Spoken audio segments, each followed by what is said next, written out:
against around sexual harassment, the perils and pitfalls. One of the panelists is still on the way, but we would still start with it. I would start with introducing Dr. Do we have the AV ready?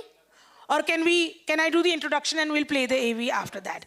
Yeah, Dr. Garima Jain is here. Dr. Garima Jain is Assistant Professor, School of Psychology and Counseling at OP Jindal University. Her specialization is in gender and forensic psychology. Her research lies at the intersection of gender psychology, narrative studies, and feminist intervention techniques. With over 12 years of experience, she bridges academic insight with grassroots action, working closely with feminist organizations and government agencies. I welcome Dr. Garima. If you are here, please come to the stage. Next, I would invite Naz Joshi. Naz is India's first international trans beauty queen and has bagged 7 international pageants with cis woman for India. Those who are unaware, cis hetero is what we are heterosexual people, generally what we know of us. And she scripted history in 2019 when she won the Miss World Diversity 3 times in a row. She's currently a theater actress. She's in an NIFT Delhi pass out in the year 2001 and later did her post-graduation in marketing from IMT Ghaziabad. She made headlines in 2015 when for the first time the news magazine Tehelka featured her on their cover. She has been featured in almost all the big publications starting from BBC Asia, BBC Pakistan, Times of India, and so on. So welcome, Naz. We now have Naz we are very thankful that she has been made. Can somebody help her? Naz, do you need help? Okay. She has had an injury in her legs and still, Naz, do you use the pronoun her, she? Okay, okay. There's Neha Rai, the next panelist is Neha Rai, advocate enrolled with the Bar Council of Delhi, holds a law degree from Delhi University and PGP in marketing from MIT School of Business. She has 11 years of experience in advisory and litigation. She is the founding and managing partner of Lex Greed Legal LLP. She has appeared before Delhi High Court, Regulatory Commission. She's also served as an external ICC member of POSH compliance in multiple corporations. POSH is the Protection of Sexual Harassment Act, Prevention of Sexual Harassment Act, specializing in criminal family customs. Come, please welcome Neha. Yogita could not make it, and now I welcome the moderator, Smita Sharma. Smita is an award-winning independent multimedia journalist with 22 years of experience covering diplomacy, politics, social issues, and conflicts in Hindi and English. She has held key roles at DD News, Network 18, India TV, India Today, Aaj Tak, and all the other big names. Her work has appeared in The Hindu, Times of India, Huffington Post, Quent, and most of the other names that we know. I'm not, for the brevity's sake, moving on. She contributes to international outlets like DW, TRT, BBC World. She's an IVLP Fellow to the US and John Doherty Fellow to Australia. Yeah, thank you. Welcome, and over to you, Smita. Yeah, thank you. Thank you so much. Do we still have the AV to run? Or can we move on? AV चलाना है? चला लें फिर. Sexual harassment is a silent epidemic. It happens in workplaces, schools, public spaces, and even homes. Yet, victims often remain silent, afraid of disbelief, retaliation, or stigma. In India, over 50% of working women have faced some form of sexual harassment. But 90% of cases go unreported. Why? Because reporting harassment often leads to more trauma, questioning, victim blaming, and even job loss. The legal system offers protection laws like POSH, Prevention of Sexual Harassment Act 2013 exists, but enforcement remains weak and many survivors fear retribution more than they trust the system. Breaking the silence is necessary but not easy. Survivors face social backlash, institutions often fail them, and perpetrators frequently go unpunished. The burden of proof still unfairly rests on the victim. During the Me Too movement in India, several high-profile cases came to light. Journalist Priya Ramani falsely accused former Minister M. Akbar of sexual harassment, leading to a landmark defamation case. Actress Vinta Nanda spoke out against veteran actor Alok Nath, detailing years of abuse. These cases highlighted the power imbalance and the intense backlash survivors face. It's time to change the narrative. We must create safe reporting mechanisms, hold perpetrators accountable, and build a society where speaking up is the norm, not the exception. Sexual harassment affects everyone, women, men, and queer individuals. It's not just a woman's issue but a societal one. Let's stand together, listen, believe, and act. Silence protects the harasser. Speaking up protects the future. Let's break the silence.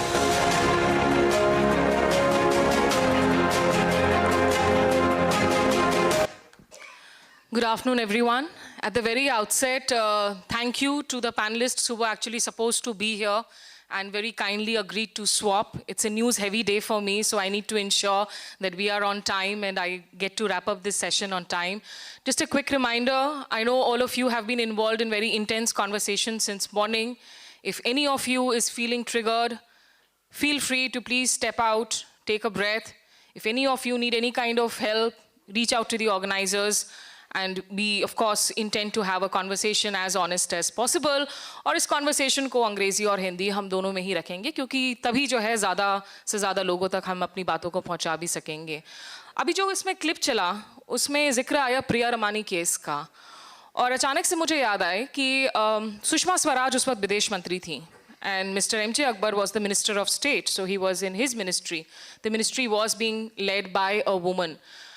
And I was in the Tribune newspaper those days, and एक press conference के बाद में, after she had, it was on foreign policy, press conference खत्म हुआ, when she started to leave the stage, I just kind of did what a journalist should do and asked her a question, whether as not just a woman minister, but also the boss for the ministry, would she initiate an internal investigation into the allegations and how was the ministry looking at it? And unfortunately, you know, she was a wonderful person, God bless her soul. She was vocal, she was feisty, but she chose to stay silent that day and she did not respond. And that silence became the headline story for that day. That, you know, the senior woman minister, the senior cabinet minister who's a part of the CCS chose to not talk on this issue. And I also just remembered another conversation that I had with a anchor, you know, a prominent anchor, former colleague, who was from the army background. And one day we were discussing, you know, amongst all things, and she said, ki, you know, there was this incident that had happened with me, and I went to my parents, and the first thing my mom said was, तुमने कुछ गलत किया होगा. This is a very educated, prominent anchor, who, when she was in college, she was a Fauji kid, obviously from a privileged background, and educated parents, and the first reaction was, तुमने ही कुछ गलत किया होगा. So that galat kiya hoga wali jo dar hai, jo taboo hai, how it bears down on people. And you know, how can you really break that silence? In 2017, we saw that one tweet by the actress, which led to almost 2 million response within days. And that was what started off the Me Too movement. Before that, in 2006, Me Too again was used by another civil rights activist to ensure empowerment of women who were colored women from marginalized, from vulnerable communities. So let me start by asking, you know, each of you, you know, and Neha, if you want to go first, have you yourself been in a situation where you wanted to speak up on something that you faced, but you were not able to?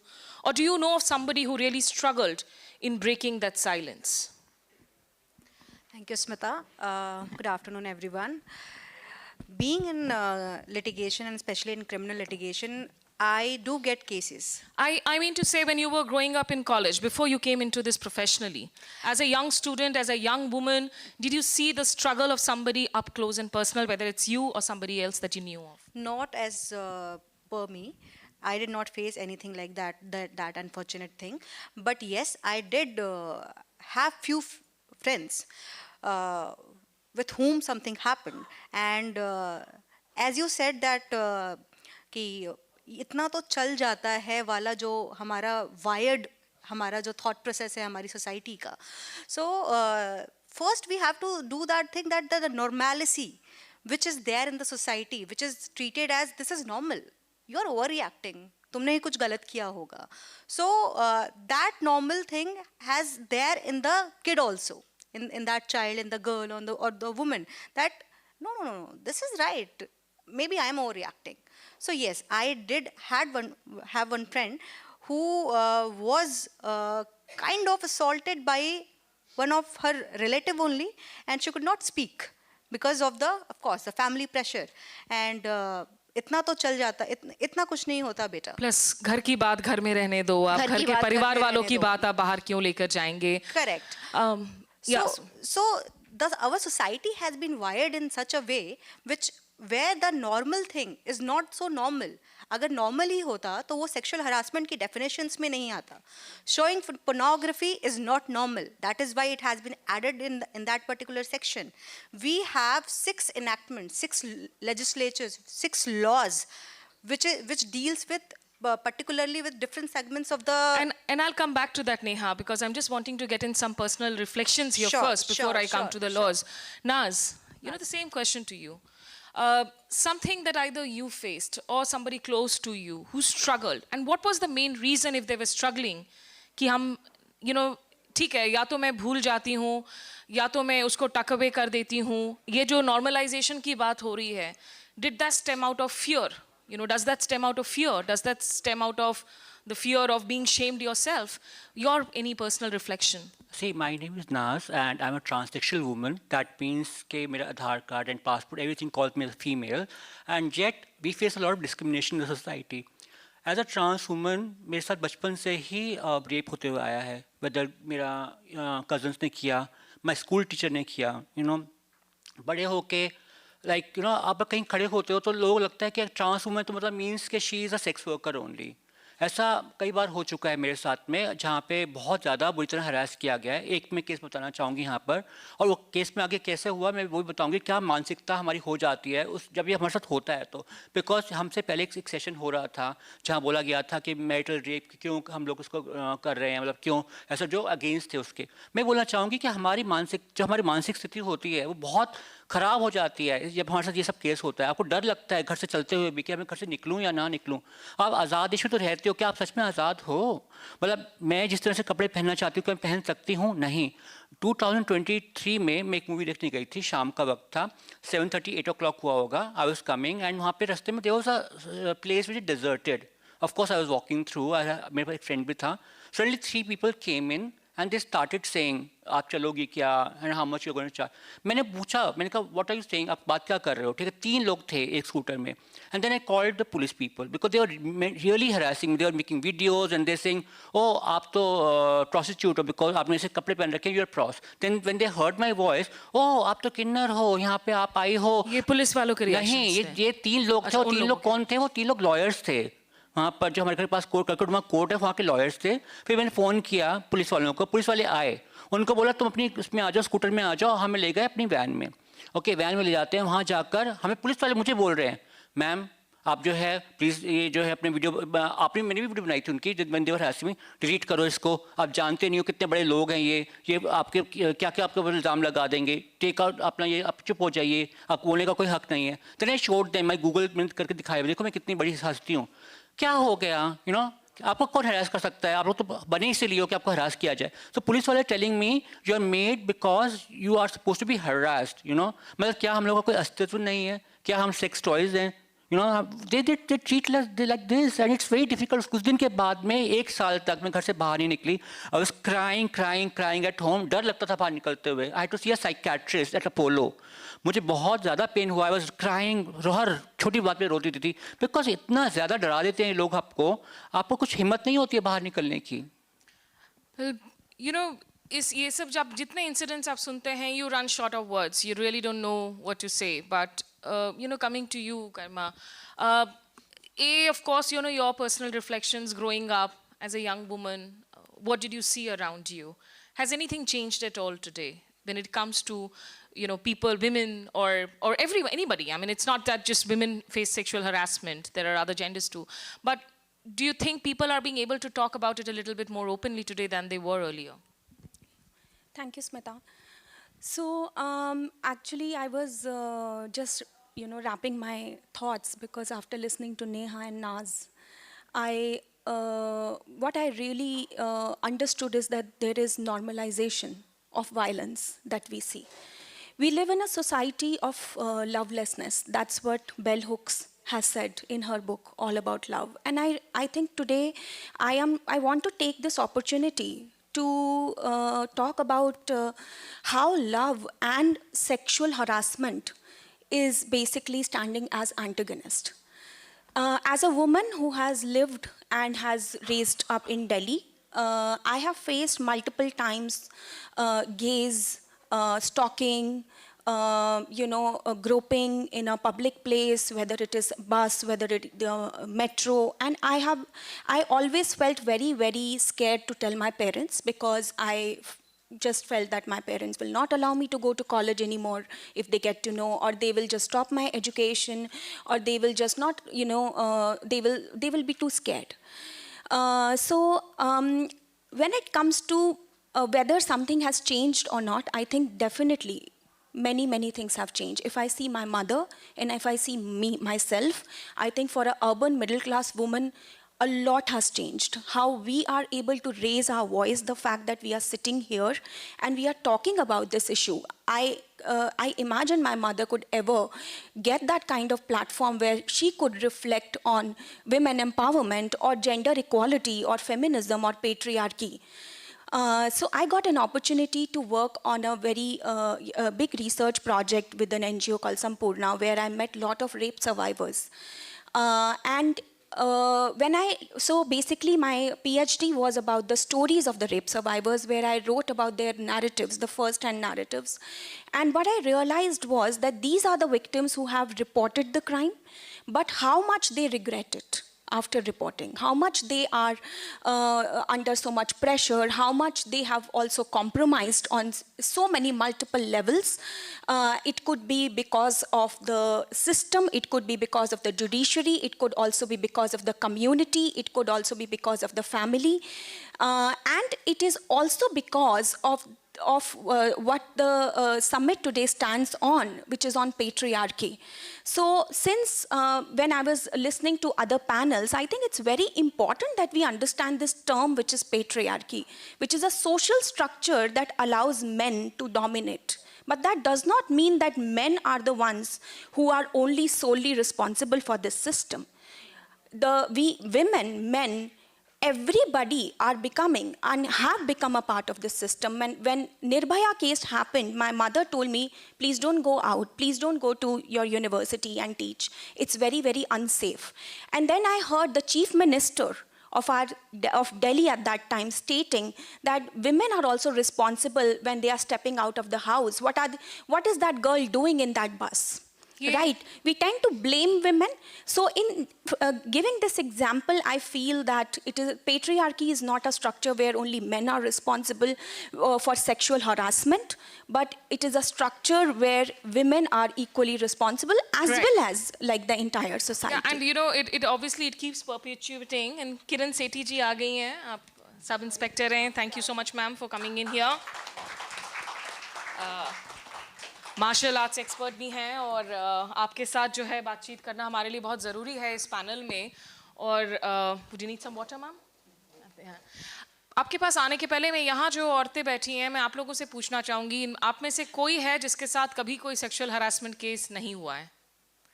कि कोई groping नहीं हुई है, कोई कैटकॉल नहीं हुआ, कोई stocking नहीं हुआ, जिसके साथ नहीं हुआ है? Smita ma'am, can we switch the seats? If you can switch. जिनके साथ हुआ है क्या वो हाथ खड़े करेंगे? जिनके साथ हुआ है? या unwanted comments, stalking, groping, because हम सेक्सुअल ऑफेंस, हम रेप की बात नहीं कर रहे हैं. आप हर दिन जब आप घर से निकलती हैं, घर की दहलीज को क्रॉस करती हैं और अपनी डेस्टिनेशन की ओर जाती हैं, उस पूरे सफर में किसी का आपको जिस बड़ा हम स्वीट सा क्यूट सा वर्ड यूज कर देते हैं, ईव टीजिंग. ईव टीजिंग बड़ा प्यारा सा वर्ड है लेकिन है गलत word. So you see the reaction. Kiran ji, आपके आने के पहले मैं सबसे पूछ रही थी कि इन्होंने ऐसे कौन से केसेस फेस किए हैं जहाँ पर इनके साथ कुछ हुआ हो, वो अपनी खामोशी को नहीं तोड़ पा रही थी, या इनके कोई जानने वाले हों एज यंग स्टूडेंट्स. और इसमें बहुत सारी भूमिका आ जाती है पुलिस की, लॉ इन्फोर्समेंट ऑफिशियल्स की, लेकिन पुलिस की बात करने के पहले एज अ वुमन मैं आपसे बात करना चाहूँगी। आप कहाँ पली बढ़ी, और जब आप पली बढ़ रही थी, इस तरह के इंसिडेंट्स जब होते थे, क्या इसकी बात होती थी बिल्कुल भी गाँव में? किस तरह का रिस्पॉन्स आता था? क्या आज कुछ बदला है? सबसे पहले तो सबको जय हिंद। और जहाँ तक आप ये बात कर रहे हैं, जहाँ पे भी महिला रहती है, बच्ची रहती है, लड़की रहती है, वहाँ पर कभी ना कभी जब उसके हार्मोन्स चेंज होते हैं तो जो ऑपोजिट सेक्स है, जिसे हम मेल कहते हैं, वो ज़रूर उसकी तरफ अट्रैक्शन होती है। और जब मैं छोटी थी तो मेरी मम्मी कहती थी तुम बड़ी हो रही हो, दुपट्टा लेकर जाया करो, कोई तुम्हें कुछ कहे तो हमारी तरफ मतलब हमें आके बताया करो। तो कुछ घर में बच्चों को बोल्ड किया जाता है, पर कुछ घरों में बच्चों को कुछ भी नहीं समझाया जाता। बट हर जगह ये समझाया जाता है कि लड़कियां कमज़ोर हैं, लड़कियां बेचारी हैं, और लड़कियों को हमेशा एक सहारे की ज़रूरत है। जब वो छोटी होती है तो पेरेंट्स छोड़ के आते हैं, जिसमें पापा और मम्मी दोनों हो सकते हैं। थोड़ी बड़ी होती हैं तो कहते हैं घर में भाई साथ जाए, और बड़ी होती हैं तो हस्बैंड साथ जाए या कोई मेल पर्सन जाए तो आप सेफ हो। मगर घर मेरे पास जो केसेस आते हैं उससे पहले जो बातें हुई होती हैं वो होती हैं कि बच्चों को बहला फुसलाकर, बच्चों को कोई लड़कियों को ख़ास तौर पे कोई लालच देकर उनको क्योंकि एक यंग एज, टीन एज, जिसे हम 15 साल के बाद हमारे जब हार्मोन्स और चेंजिंग होते हैं तो क्या होता है कि हमें कोई मम्मी या पापा हाथ लगाते तो इतनी फीलिंग नहीं आती, कोई लड़का उस उम्र का आने वाला या आदमी हाथ लगाता है तो फ़र्क होता है। नहीं मैम, लेकिन क्या मतलब अगर सेक्सुअल हरासमेंट, वो हार्मोनल चेंजेस तो मेन विमेन सब में हो रहे होते हैं, सारे जेंडर्स में हो रहे होते हैं। ये जो धारणा बनाई जाती है कि भाई अगर कुछ हो रहा है तो वो गलती लड़की की है, हाँ, तो मेंटली किया जाता है, औरत की ही तो है। मैं अभी भी साबित कर देती हूँ कि जो पहले था और अब भी वैसे ही हो रहा है। आप सब अपनी एक उंगली उठा लीजिए ऐसे, आप खुद ही बता देंगे कि वाकई में लड़कियों को कमज़ोर माना जाता है, उनको घरों से ये सब मिल जाता है। तो आप एक उंगली उठाइए और उसको ऐसे घुमाइए, सभी जेंट्स भी घुमा सकते हैं, और आपको ये बताया जाता है कि लड़कियां कमज़ोर हैं, लड़कियां और फील्ड में दूसरों पे डिपेंड रहती हैं। और अगर समाज आपको कहता है कि अपनी ये उंगली अपने चिन पे रख दें, देखिए अभी भी कई लोग ऐसे पढ़े लिखे हैं, अच्छे क्वालिफाइड हैं, वो इसको चिन नहीं मान रहे हैं। तो जैसा आपको बना दिया जाता है आप वैसे बन जाते हो, और जिनके पास चिन्ह था वो चिन्ह में रहते हैं। तो ये एक सोचने और समझने की शक्ति ये है। ज़रूरी बात है। और मैं आपसे ये भी बात करूंगी कि वर्दी पहनने के बाद आपने इस मसले को कैसे टैकल किया, लेकिन उसके पहले I want to go back to Naaz. Naaz, you were talking about, she mention कि हाउ जो रेप सर्वाइवर्स हैं, या सिर्फ रेप क्या मतलब सेक्सुअल हरासमेंट की भी बात जो लोग करते हैं, जो इसको लेकर बातचीत करते हैं, there is a lot of regret in them कि शायद खामोशी रह जाते तो बेटर होता, शायद इसकी बातचीत ना ही करते, क्योंकि एक टैबू हो गया है, एक स्टिग्मा हो गया है। जहां जा रहे हैं लोग अब हमें एक नज़र से देखेंगे कि या तो इसका कोई एजेंडा है या तो ये बहुत रिवेंजफुल है। How do you break out of that? I agree with you totally on this that yeah we get scared now। अब किरण जी मैं आपको बताना चाहूँगी, मैंने आप नहीं आए थे उससे पहले बताया कि मेरे साथ जो सेक्सुअल हरासमेंट हुआ या फिर रेप्स हुए, मैं हमेशा पुलिस के साथ जाती थी और पुलिस बोलते थे तुम लोग बने इसीलिए हो, तुम लोग तो यही काम करना है, तुम लोग तो यही करते हो। और इनफैक्ट कई सारी मेरी बहनें जिनके पास जॉब नहीं है, कुछ नहीं है, वो स्ट्रीट पर खड़ी होती हैं, उनके साथ पुलिस वाले ही आके रेप करते हैं। ये बात जी ये बिल्कुल सही आपको शॉकिंग लग रही है, बट ये होता है, पुलिस वाले ही उनका रेप करते हैं आकर। और डर जाता है कि हम लोग क्यों जा रहे हैं बताने के लिए, क्योंकि हम कंप्लेंट जब लिखवाने जाते हैं वो पुलिस वाले हमको इतना ज़्यादा हरास कर देते हैं, इतना ज़्यादा हरास करते हैं, आप कैसे रेप हुआ, कहाँ से रेप हुआ, पूरा डिस्क्राइब कीजिए। आप वो सीन कैसे डिस्क्राइब कर सकते हैं आपके साथ में? आप बिल्कुल डरे हुए होते हैं, आपको रोना आ जाता है कि भी ऐसे करके। फिर उसके अगर आपको अगेन समाज में वापस आना है, समाज में कुछ करके दिखाना है, वो सब होने के बावजूद मैं इंडिया की पहली इंटरनेशनल ट्रांस ब्यूटी क्वीन बनी। काफ़ी मदद चाहिए होती है हमें, क्योंकि हमारे मम्मी पापा तो समझते नहीं हमको, जैसे कि लोग हैं लहर के जैसे लोग हैं, वो लोग समझते हैं, वो लोग सपोर्ट करते हैं।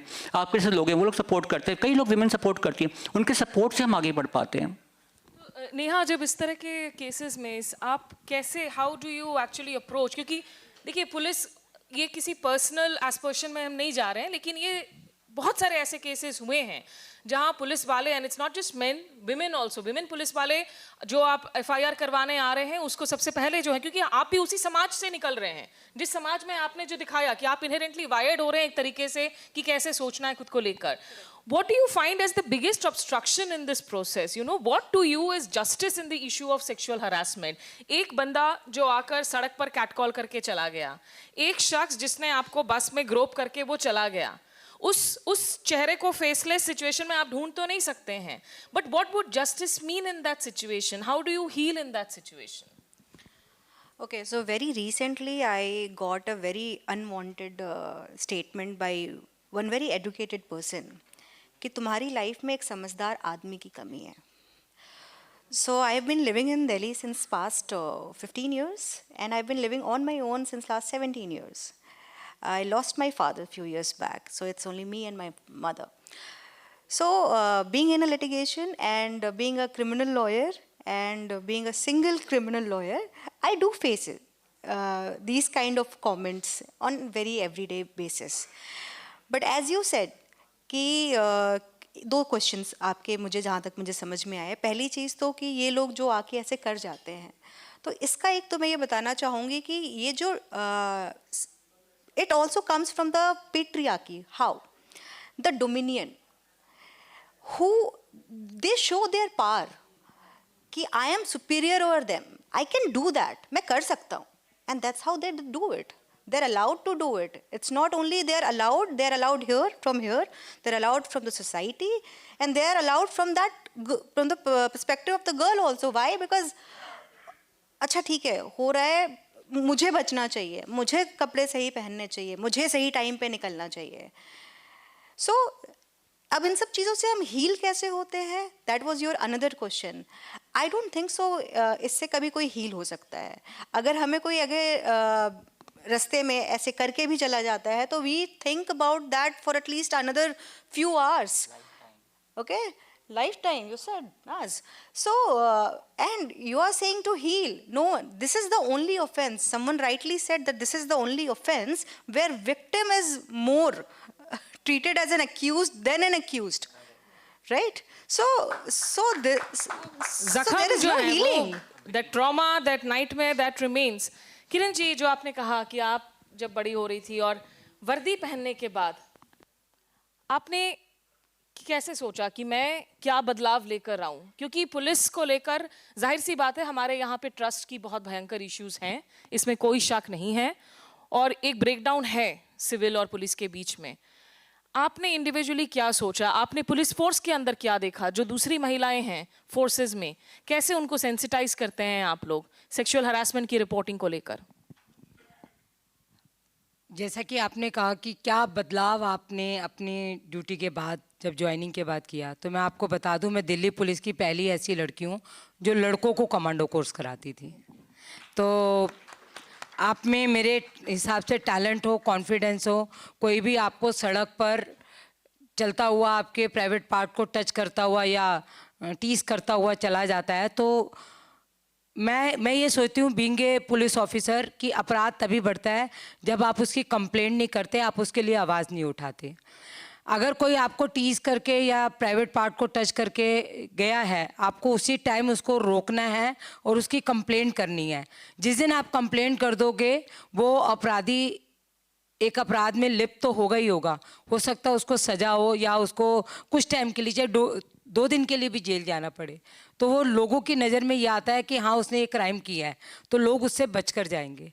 आप कई बार बच्चों को कहते हैं कि बेटा कोई गलत बात करे तो मम्मी को बताना, टीचर को बताना, और आप साथ में ये कहते हैं ज़्यादा गलत बात की तो मैं पुलिस को बुला लूँगी.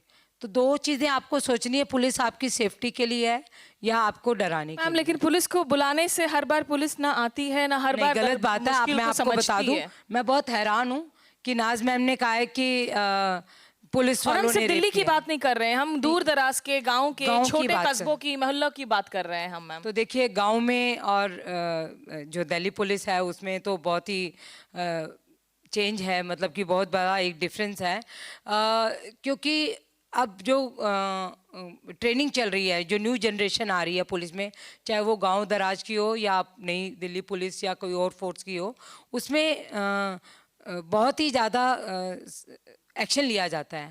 अगर किसी ने ऐसा किया है तो मेरे लिए तो बड़ी शौक की बात है कि गांव में अभी भी ऐसा हो रहा है, तो उसके ऊपर भी तो ऑफिसर बैठे हैं, आप उसकी कंप्लेंट करेंगे तो ज़रूर एक्शन होगा।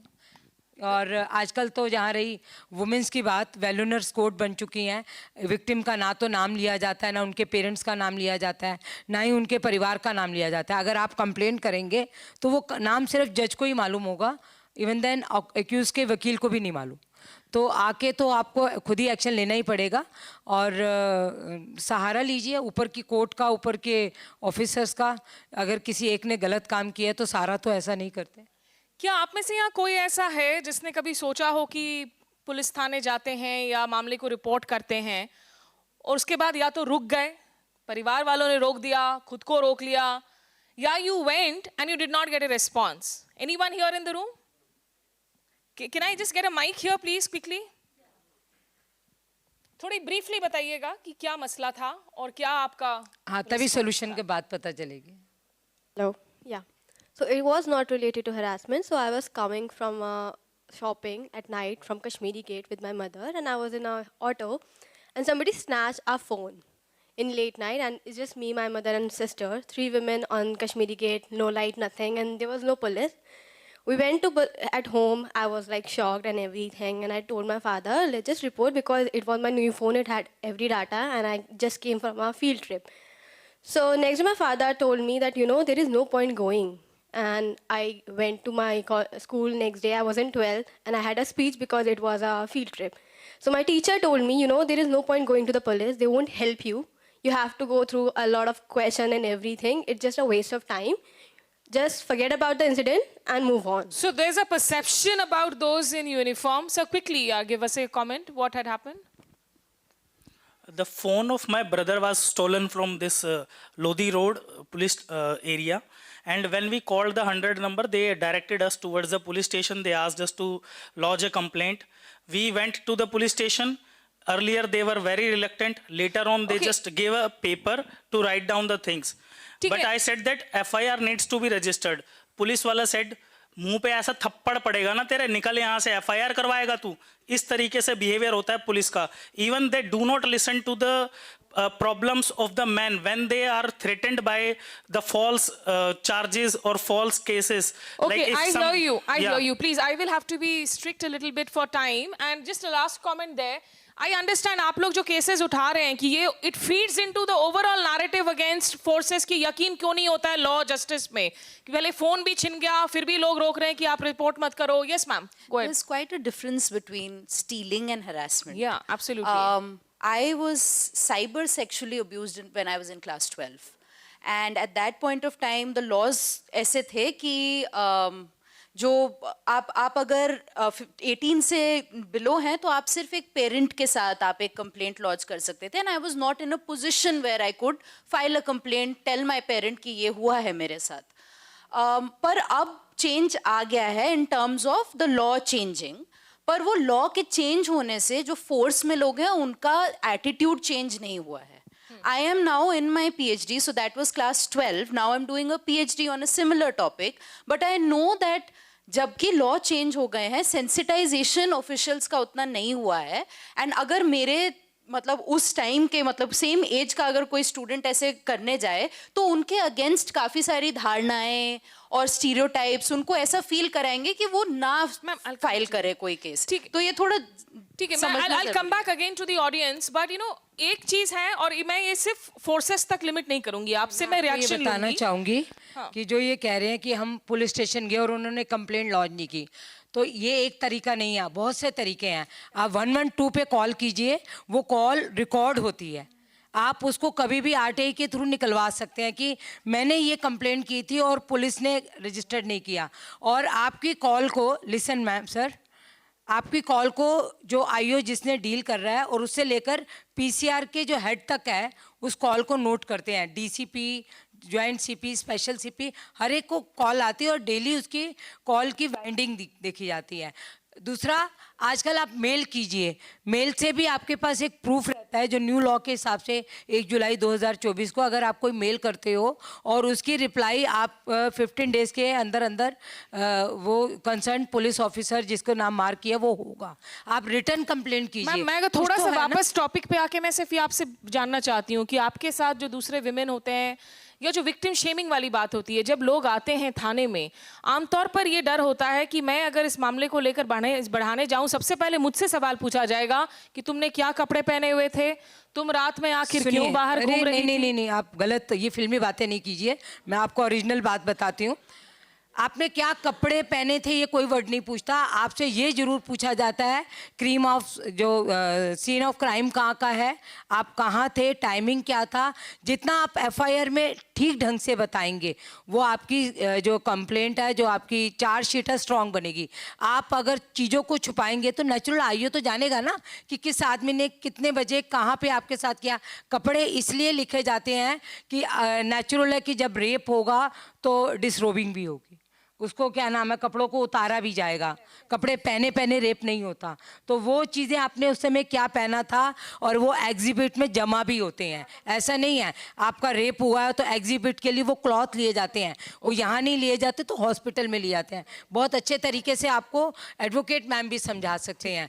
ये फिल्मी बातें कि मैं वहाँ पे एक कटहरा बना हुआ है तो जज हंस रहा है या एक्यूज का वकील आके, ऐसी कोई बात नहीं है। किसी दिन कोर्ट जाकर देखिए, अब वेलुनर्स कोर्ट बन चुकी हैं जहाँ पे विक्टिम, आई विटनेस, पेरेंट्स का जो एविडेंस है उस कोर्ट के अंदर होता है और उस कोर्ट के अंदर सिर्फ वही लोग होंगे जो एविडेंस दे रहे हैं और एक्यूज का वकील और जो स्टेट से वकील होते हैं सिर्फ वही रहते हैं। इवन देन कोई भी फालतू आदमी नहीं रहता और जो एक्यूज भी है वो भी एक अलग कमरे में रहता है। That's good to know. और इनफैक्ट ये I think Sanyukta in her session on masculinity, toxicity in फिल्मों में इस पर और ज़्यादा बात कर सकती हैं कि फिल्में पुलिस की भी गलत इमेज बना रहे हैं क्या। But you know, coming back to you Garima, Neha, Naaz, एक तो एस्पेक्ट हो गया कि ठीक है, in serious cases you are going to the police, filing a case, but there are everyday sexual harassment cases that we are dealing with. वो that breaking that silence with the parents, और उसमें जहाँ हम conversation करते हैं कि क्या sex education पर बात हो, good touch bad touch पर बच्चों को सिखाया जाए ना सिखाया जाए, उसमें अलग बवाल मच जाता है. How do you do these conversations at home? How much difficult is it to have it with your own family members? सो मैं एक स्टेप अगर बैक ले सकती हूँ किरण मैम के उसके, क्योंकि मेरे को लग रहा है कि एक चीज़ जहाँ पे हमें बहुत ज़रूरत है बात करने का वो है कि जो हमारा जस्टिस सिस्टम है उसमें लूप होल्स तो मैम हैं बहुत सारे। क्योंकि जब हम बात करते हैं हमारी रिपोर्टिंग तो डेफिनेटली इंक्रीज़ हुई है। इसका मतलब ये नहीं है कि रेप केसेस बढ़े हैं, बल्कि हमारी पुलिस बहुत ज़्यादा एफिशिएंट हुई है जिसकी वजह से रिपोर्टिंग बेहतर हुई है। पर एक्चुअली में विक्टिम को कैसे ट्रीट किया जाता है इसके बारे में हमें बहुत ज़रूरी है कि हम वहाँ इसके में बारे पुलिस में ही नहीं होती, नहीं हम जुडिशरी भी होती है और एमएलसी भी कराने जाएंगे तो पहली बात है काउंसलर, एक काउंसलर जो बहुत सेंसिटिव मैटर्स को डील करती हैं वो भी रहती है। डेफिनेटली अगर पुलिस बदतमीजी करेगी तो काउंसलर भी रिपोर्ट कर देती है और कोई भी पुलिस बिल्कुल गलत बात नहीं बोलती। एक केस मैंने क्योंकि काफ़ी रिसर्च किया था तो मैं बहुत सारे विक्टिम से मिली हूँ। तो एक केस मैं आपको बताना चाहूँगी जिसमें 5 साल का एक बच्चा है जिसका रेप हो जाता है। एक रिटायर्ड आर्मी ऑफिसर करता है उनका rape and he 70 year old at that time when he raped this boy multiple times. तो उनके पेरेंट्स रिपोर्ट कराते हैं और 10 ईयर्स तक केस चलता है and then finally that retired army officer died and prove हो जाता है क्राइम, बट उनको कभी सज़ा नहीं मिल पाती ऑन मेडिकल ग्राउंड्स। और उसके बाद उनको कॉम्पनसेशन अलॉट होता है 10 लाख रुपीज़ का। तो उनकी फैमिली ने मुझे रीच आउट किया और उन्होंने बोला मैम हमें अभी तक कॉम्पनसेशन नहीं मिला है इस केस का। तो हमने डालसा में जाके पता किया तो डालसा ने बोला कि अभी हमारे पास फंड नहीं है जिसकी वजह से हम अभी इनको ये नहीं दे सकते। अब इस केस के बारे में जो इनके पेरेंट्स थे, मैं इनसे 2018 में मिली और ये केस रजिस्टर्ड हुआ था 2015 में। और इनके पेरेंट्स को ये नहीं पता था कि केस में क्या चल रहा है, वो बहुत डरे हुए थे। जब मैं उनसे मिली उन्होंने बोला हमें जानना भी नहीं है, हमें बहुत डर लग रहा है कि what if this army officer comes back and attack my child once again. I went to police station, मैंने उनके आईओ से बात करी। उन्होंने बोला मैम इनको सज़ा मिल गई है पर ये अंदर नहीं गए हैं क्योंकि इनका कोई मेडिकल रीज़न है जिसकी वजह से अभी तक अंदर नहीं गए। मेरा सवाल ये है, हमारे जस्टिस सिस्टम में विक्टिम की वॉइस और विक्टिम का पार्टिसिपेशन इतना मिनिमल क्यों है? उसकी रिस्पॉन्सिबिलिटी कौन लेगा? कौन उनको बताएगा कि आपके केस में ये हो रहा है? क्योंकि हम हमेशा अक्सर ये बोलते हैं कि क्राइम जो है वो स्टेट के अगेंस्ट है, बट क्या हमारा जुडिशरी सिस्टम, क्या हमारा क्रिमिनल जस्टिस सिस्टम इतना ब्लाइंडेड है कि वो विक्टिम राइट्स के बारे में बात करना ही नहीं चाहता? क्या वो विक्टिम्स के बारे में सोचना ही नहीं चाहता? क्या उनके वो जस्टिस को कैसे देखते हैं उसके बारे में हम बात नहीं कर रहे? हम सिर्फ सोच रहे हैं कि हमने अक्यूज्ड को पनिश कर दिया, हमारा काम खत्म हो गया, बट उन तक अभी तक कॉम्पनसेशन भी नहीं पहुंचा है. And then coming back to your question कि how to really talk about good touch, bad touch, how to have this conversation, I think it is something that has to do with like जब मैं छोटी थी तो मेरा जो छोटा भाई है, मेरे मम्मी पापा बोलते थे कि अपने भैया को ले जा, अपने भाई को ले जा, वो तुझे प्रोटेक्ट करेगा. He was 4 years younger to me and my parents expected कि अगर मैं मार्केट में जाके अगर दूध ले रही हूँ तो वो मुझे प्रोटेक्ट करेगा. This is the kind of upbringing that we are having. I have a 5-year-old son and I talk to him about you know about rights, about feminism. These are very new concepts for him, but it is just 2-3 nights ago that we were teaching him about good touch and bad touch, and we were teaching him how to kick a person if in case they try to touch his personal part, and it was very heartbreaking. Really, because in our society we have to teach our 5-year-old how to kick somebody if in case, you know, if that person is trying to touch you inappropriately. So I think in our society, again coming back to the conversation which I started, that we live in a society of lovelessness. And when it comes to, when I'm saying this again and again, what I actually mean is that love is not merely एक emotion, एक जज्बात नहीं है जो हम बोल देते हैं कि एक फीलिंग है, मैं अब इससे प्यार करती हूँ तो अब वो फीलिंग चली गई, अब नहीं करती या नहीं करता. जो हम अपनी फिल्मों में देखते हैं, एनिमल जैसी मूवीज़ में देखते हैं, कबीर सिंह जैसी मूवीज़ में देखते हैं, वहाँ पे जो रोमांटिसाइज किया गया है प्यार, वो बहुत प्रॉब्लमैटिक है. इसीलिए सेक्सुअल हरासमेंट इतना नॉर्मलाइज्ड है, इसीलिए रेप नॉर्मलाइज हो रहा है, क्योंकि हम एक्चुअली में नहीं समझ रहे हैं what is love. We are not teaching our kids what is love. We are scolding them, we are hitting them, and we say I love you, that's why I am hitting you. So now we need to have honest conversation and teach them that love is justice, love is accountability, love is taking care, love is also basically not power. Patriarchy and love cannot coexist. The right constructs of emotions, ये समझाने के लिए नेहा, अगर मैं आपसे पूछ सकूँ और फिर मैं वापस से नाज और इनके पास आऊँगी कि ये पूरे हम जब जस्टिस सिस्टम की बात करते हैं, क्या लोग अभी भी बहुत सारी अवधारणा में रह रहे हैं? क्योंकि जैसा किरण जी कह रही हैं कि नहीं भैया पुलिस तो बहुत सुधर गई है, फिर भी इतने सारे हम ऑडियंस की पुलिस बिगड़ी कब थी? मैम वो तो यूटोपियन बात हो गई, ऐसा चेंजिंग आ गई, ऐसा यूटोपियन बात है, लेकिन हकीकत अलग है, हकीकत परे है, हकीकत बहुत लोगों से हम सुनते हैं. क्या चीजें बदल रही हैं, लेकिन लोग इस डर को एज अ, क्या इसको अगर मैं यूं कहूं कि पीपल आर यूजिंग, किसी और के कंधे में बंदूक रखकर इस फियर को इस्तेमाल कर रहे हैं कि हमारी पेट्रियार्की बनी रहे, हमारी औरतों की डिपेंडेंस बनी रहे, हमारी जेंडर जो फियर्स हैं वो बनी रहे.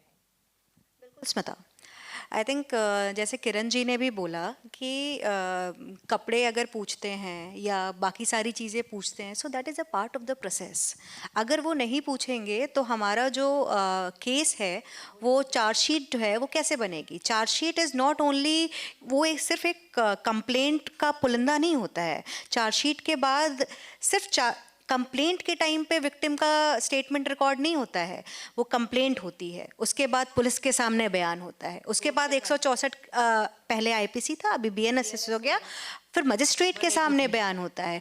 क्या ये प्रोसेस अपने आप में ही थोड़ा सा डीह्यूमनाइज्ड है, थोड़ा सा इनसेंसिटिव है? नहीं, बिल्कुल नहीं है. इसलिए नहीं, मैं इसको ऐसा नहीं बोलूँगी, क्योंकि जब भी कोई पहली बार आता है कंप्लेंट लिखाने के लिए, तो ज़रूरी नहीं है कि उसको सारे फैक्ट्स याद रहें.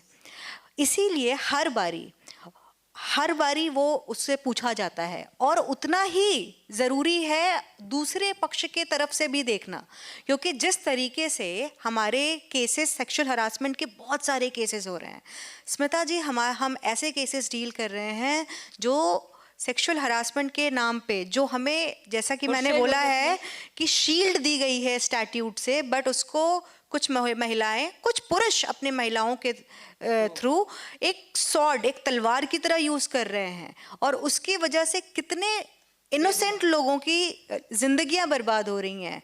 हमने अभी एक केस डील किया हुआ था जिसमें हम 3 महीने के बाद उस इंसान को बाहर निकाल पाए थे। अच्छा खासा 9 to 5 बंदा जाने वाला, जेल में रह के आया वो, उसने आज तक थाने की शक्ल नहीं देखी है। Consensual relationship, and just because they were not into, they just broke up, and the girl came out with a vengeance, and so she went. And our law is so strict about it. People say that police is not working, justice is not there, of course there are cases where victim compensation is not being heard, but there are also cases where it is being heard in a light speed way that the other party is not being heard. Okay, so and there because are of that, both I'm so sides sorry, to it. Smita, I'll take one more thing. That because of these things, the precedences which are being set, they affect the genuine matters. How? That the lawyer will take that ground from that particular precedence and will use in that genuine matter. But that's extremely unfortunate. Let me put in here, while we are not in denial of false implication cases that are happening, and every false implication case does so much of damage to those tens of thousands of genuine victims who are fighting it out day in and day out, to speak out even, and coming out and breaking the silence around it. Naz, a comment from you. How do you want people to carry forward the conversation on sexual harassment? क्या schools में इस dialogue को होना चाहिए, colleges में होना चाहिए, societally, police, justice, इसकी तो सबसे महत्वपूर्ण रोल है ही, लेकिन societally आप कैसे इन issues को आप discuss करें? I think we are discussing right now sexual harassment and not rape cases. So I think rape has already been discussed. Let's focus on sexual harassment more right now. So sexual harassment की मैं आप लोगों से पूछना चाहती हूँ, lawyer and she is into police महकमा, कितने ट्रांसजेंडर केसेस आपको डेली आते हैं कि अभी रजिस्टर होने के लिए, कितने ट्रांसजेंडर केसेस आप लड़ रही हैं, या फिर देखते हैं कोर्ट में कि ट्रांसजेंडर केसेस जो हैं, ट्रांस लोग लड़कियों के साथ भी डेली रेप हो रहा है, डेली सेक्सुअल हरासमेंट हो रहा है हमारे साथ हर पल सेक्सुअल हरासमेंट होता है हर एक के साथ में। तो आप कितने देखते हैं केसेस वहाँ पर? आई डोंट थिंक सो कि आपका कोई नंबर भी होगा बताने के लिए, बिकॉज पुलिस लिखती ही नहीं है कंप्लेंट हमारी, बोलते हैं आप बने इसीलिए हैं, आप यही काम करिए, आप सेक्स वर्कर हैं। तो हाँ, आप सेक्स वर्कर्स के मेरे पास 4 केसेस हैं रेप के, और मैंने उनको प्रॉपर न्याय दिलाया। फीमेल्स है ना मैम, जब तक आप कंप्लेंट नहीं करेंगे तब तक कंप्लेंट करने हम जाते हैं, लेकिन कंप्लेंट सुनता कोई भी नहीं है। नहीं, किसको दे रहे हैं? मैंने बताया ना, पुलिस वालों को। आप रिटर्न दे रहे हैं, आप कोर्ट में दे दीजिए सीधा जाके। 156(3) लगती है या अब लगती है, जब मैम एक कोर्ट में दे दीजिए ना। आप क्यों पुलिस वालों के पास आते हैं? हम पहली कंप्लेंट पुलिस के पास लेके जाते हैं, पुलिस ने नहीं सुना। हम दूसरी लिखित कंप्लेंट डीसीपी के पास लेके जाते हैं, डीसीपी ने भी नहीं सुना। हम तीसरी कंप्लेंट जाते हैं लेके कोर्ट के पास 156(3) में, वहां पे भी नहीं सुना। आप लोग जो बात कर रहे हैं सही बात कर रहे हैं, बट क्या मैं पूछना चाहती हूँ, एक आम इंसान जो यहाँ बैठा हुआ है, कितने आम इंसानों को ये बात पता है, और पता भी होगी तो कितने आम इंसान जो है इतनी ज्यादा आगे बढ़ना चाहेंगे एक ही केस को लेके? बिकॉज रोज ही तो ये कुछ होता है, तो आप कह रहे हैं ये बना है, वो बना है, अब वो जमाना चला गया। नहीं, आप डीसीपी को चाहिए, हर जगह आपको धक्का ही मार के भगाएंगे। यहाँ मैं एक तो एज अ जर्नलिस्ट मैं ये भी मानती हूँ कि media has a much more important role to play. Unfortunately हमें दिन रात मंदिर मस्जिदों की लड़ाई से वक्त ही नहीं मिलता, तो इम्पॉर्टेंट इश्यूज पर लोग क्या फोकस करेंगे? दूसरी बात है, you as a citizen also need to ensure that what you are watching, the media person you are watching, please media को एंटरटेनमेंट के लिए देखना बंद कीजिए। People who are serving you frenzied hate, people who are serving you entertainment in the name of news, chuck them.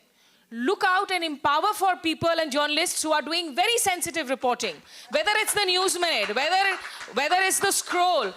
अभी Malayalam film industry में पूरी की पूरी सेक्सुअल हरासमेंट को लेकर a journalist like Nidhi Suresh who does a very serious long format reporting. How many of you have actually even wanted to read that report if you have heard of it? So एक या दो लोगों ने सुना होगा, कितने लोगों ने उसको पढ़ा भी होगा, unless ये आपके लिए जरूरी नहीं है प्रोफेशनली फॉर अ लॉयर। इस तरह के जो आपको भी तय करना है एज अ सिटीजन कि आपको इंफॉर्मेशन चाहिए या एंटरटेनमेंट चाहिए मीडिया से, और मीडिया की रिस्पॉन्सिबिलिटीज के बारे में मीडिया को अकाउंटेबल बनाना है या नहीं। और सो मैम आपसे एक सवाल, और then I just take 1-2 last comments from the audience before closing the conversation.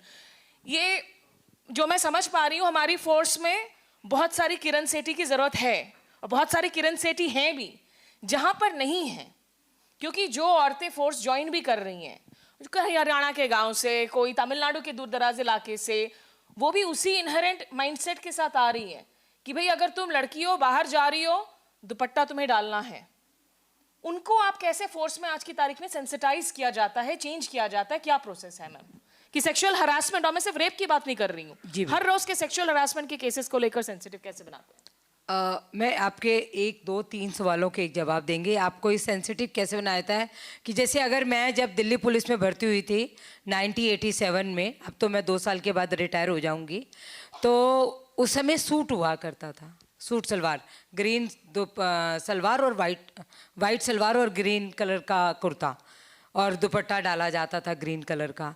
फिर धीरे धीरे चेंजिंग आई, आप ब्राउन सूट डाल सकते हैं। आप कंपलसरी कर दिया है कि आप पैंट शर्ट में रहेंगे। पैंट शर्ट मीन आपकी एक जैसी ड्रेस रहेगी, तो माइंड चेंज होता है। और क्योंकि हम सेक्सुअल हरासमेंट की अगर बात कर रहे हैं तो गांव और शहर में नेचुरल की ज़मीन आसमान का फ़र्क है। कुछ लड़कियां अलग अलग जगह से आती है, हरियाणा से, गांव से भी आ रही है, दिल्ली के शहर से भी आ रही है, हिमाचल से भी आ रही है, तो हर एक का अलग अलग सिग्मा होता है। तो उसको एक जगह पे लाकर हम सिर्फ लॉ के ऊपर काम करते हैं। और कितने लोग ऐसे हैं जो जानते हैं कि 1 जुलाई 2024 को लॉ बदल गया था? हाथ खड़ा कीजिए।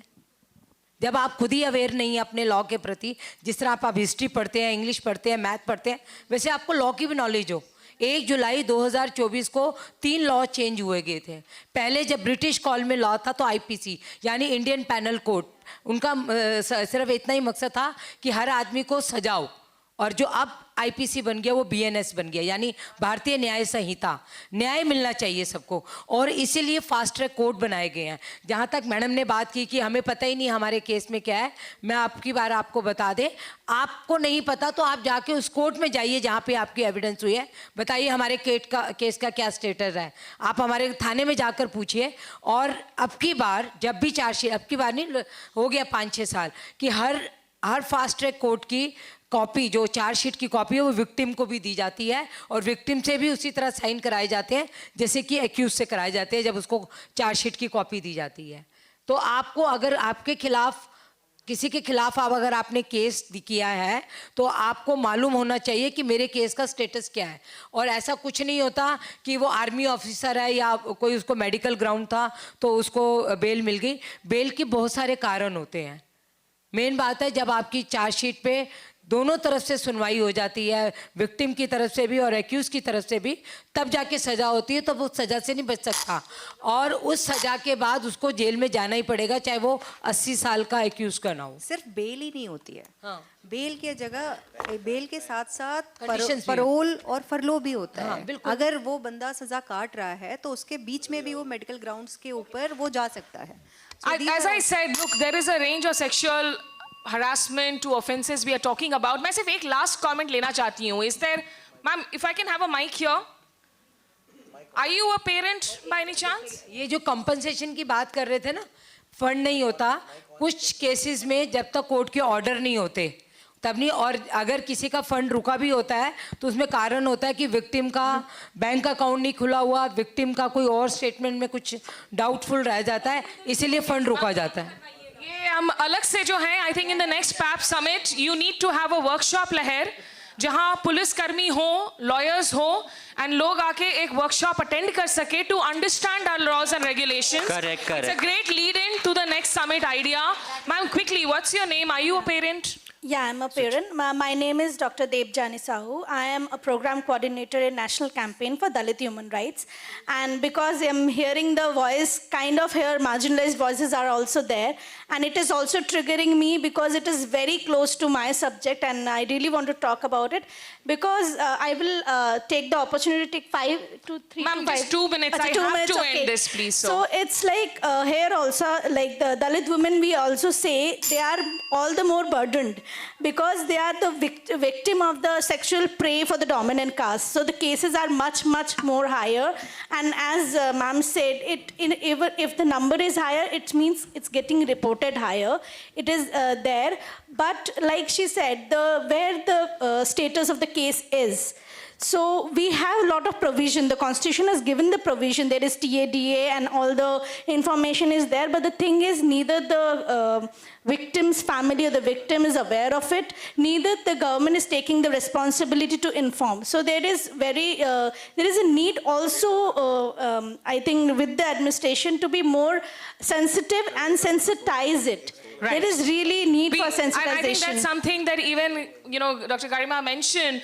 And frankly, यहाँ पर हमने कानून पे फोकस किया, लेकिन ये अपने आप में इतना एक लार्ज कॉम्प्लेक्स टॉपिक है, उस पर एक पूरा का पूरा दिन देना पड़ेगा.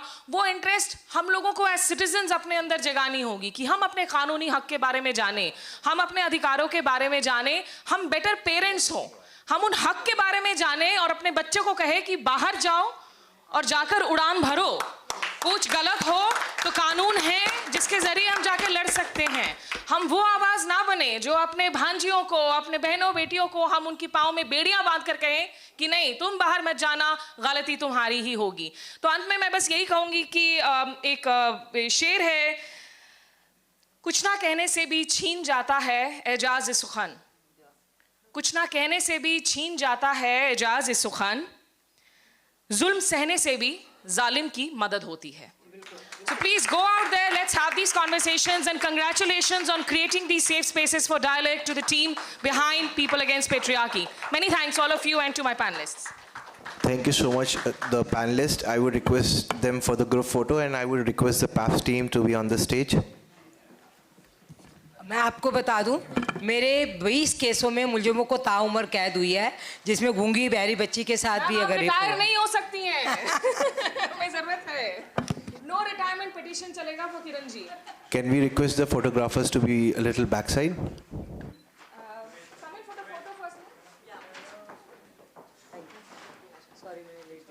I would request Leher and Rupam to distribute the goodie bags after this photo shoot to the panelist and the moderator.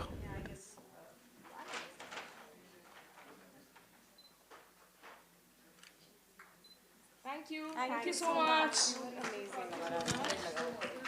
Can you please distribute the goodie bags?